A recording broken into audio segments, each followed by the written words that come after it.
تصاویری از کشتی جنگی آرلینگتون که حالا اعزامش به خلیج فارس جلو افتاده. کشتی با توانایی انتقال هلیکوپتر و خودروهای آبی خاکی و هوورکرافت. این تازه ترین اقدام آمریکا در افزایش توانایی‌های جنگیش در خلیج فارس است. بعد از آنکه مقام‌های آمریکایی گفتند اطلاعاتی در دست دارند که نشان می‌دهد ایران ممکن است به منافع آمریکا یا به نیروهای آمریکا در منطقه و یا به اهدافی در کشورهای همپیمان آمریکا حمله کند. دیروز 4 فروند هواپیماهای بمب‌افکن B-52 آمریکا در اینجا فرود آمدند، در پایگاه العدید قطر.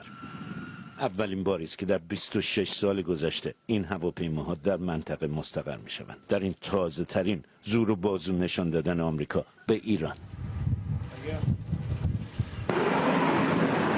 آمریکا قرار است موشک‌های پاتریوت را هم که موشک‌های ضد موشک هستند به منطقه بفرستد برای دفاع از پایگاه‌های آمریکا در منطقه و مراکز حساس دیگر. موشک‌هایی که قبلا از منطقه به علت کاهش تشنج بیرون برده شده بود. اما مهمتر از همه شاید اعزام این ناوگروه آبراهام لینکلن باشد. ناو هواپیمابر و کشتی‌های جنگی همراهش و 10 هواپیمای پیشرفته جنگنده و بمب‌افکن. این تصاویر خروج این ناو هواپیمابر دیروز از کانال سوئز. ناوگروهی که احتمالاً ظرف 2-3 روز آینده به تنگه هرمز و خلیج فارس میرسد. مقام‌های آمریکایی میگویند اینها همه اقدام‌های دفاعی است. ایرانه که ما به اقدامهاش داریم واکنش نشون میدیم.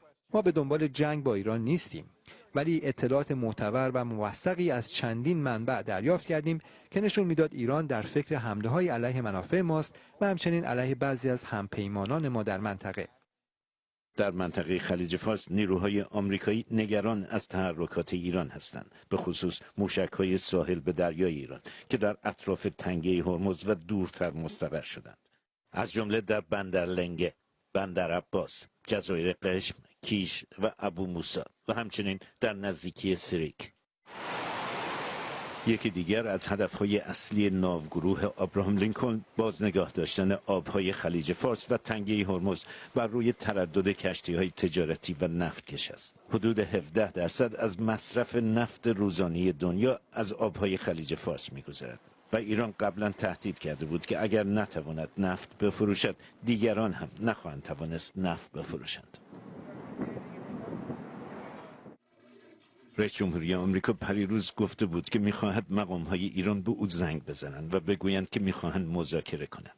دیروز معلوم شد که او در این گفته به قدری جدی بوده که کاخ سفید دیروز شماره تلفنی را برای این تماس به سفارت سوئیس در تهران فرستاده که به مقام‌های ایران داده شود تا اگر وقتی خواستند تماس بگیرند دنبال شماره تلفن نگردند. They should call and if they do we're open to talk to them.